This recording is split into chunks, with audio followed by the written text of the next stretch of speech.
உலக வாழ்க்கை வாழ ஞான செல்வம் வேண்டும்.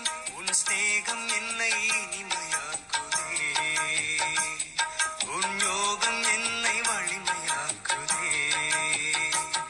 உன்னை புகழ்ந்து பாடியே நான் பெருமை அடைகிறேன், நான் சக்தி அடைகிறேன். இரண்டு எழுத்தினில் என்னை மறந்தேன், அந்த வார்த்தை பாபா மேரா பாபா. ஓம் சாந்தி.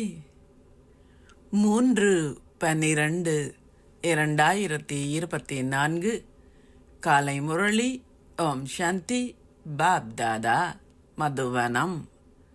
சாராம்சம்.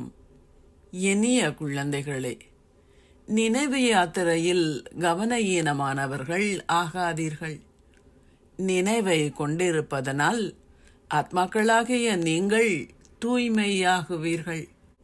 தந்தை சகல ஆத்மாக்களுக்கும் சேவை செய்வதற்காகவே வந்துள்ளார். அவர்களை சுத்தமானவர்களாகவும் தூய்மையானவர்களாகவும் ஆக்குவதற்காகவே அவர் வந்துள்ளார்.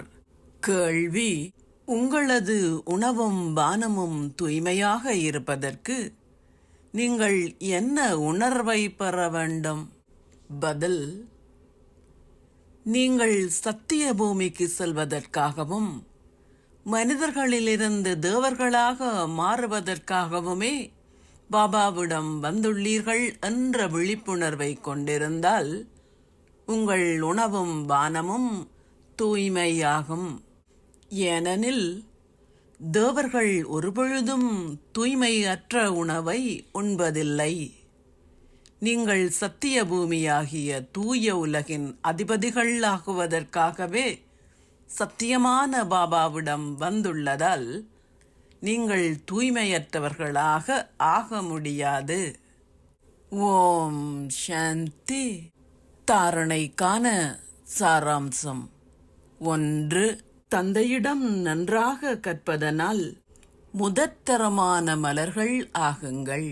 முட்காட்டை பூந்தோட்டம் ஆக்குவதற்கு தந்தையின் முழுமையான உதவியாளர்கள் ஆகுங்கள். கர்மாதீத ஸ்திதியை அடைவதற்கும் சொர்க்கத்தில் உயர்ந்ததோர் அந்தஸ்திற்கான உரிமையை கொண்டிருப்பதற்கும் நினைவு யாத்திரையில் நிலைத்திருங்கள். கவன ஈனமானவர்கள் ஆகாதீர்கள். ஆசீர்வாதம். நீங்கள் சதா தந்தையின் ஆசீர்வாத கரங்களை உங்களின் தலை மீது அனுபவம் செய்து மாஸ்டர் தடைகளை அழிப்பவர் ஆகுவீர்களாக. கணேஷ் தடைகளை அழிப்பவர் எனப்படுகின்றார். சகல சக்திகளையும் கொண்டிருப்பவர்களால் தடைகளை அழிப்பவர்கள் ஆக முடியும்.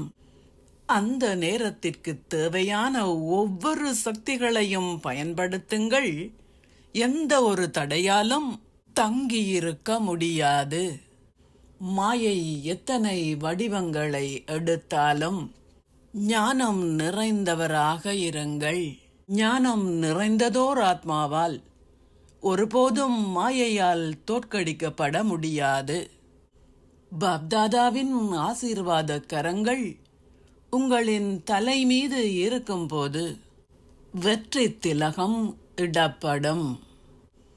இறைவனின் கரமும் அவரின் சகவாசமும் உங்களை தடைகளை அழிப்பவர்கள் ஆக்குகின்றது.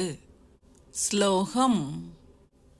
நற்குணங்களை கிரகித்து அவற்றை மற்றவர்களுக்கு தானம் செய்பவர்கள் நற்குண சொரூபங்கள் ஆவார்கள். ஓம் சாந்தி. நன்றிகள் பாபா.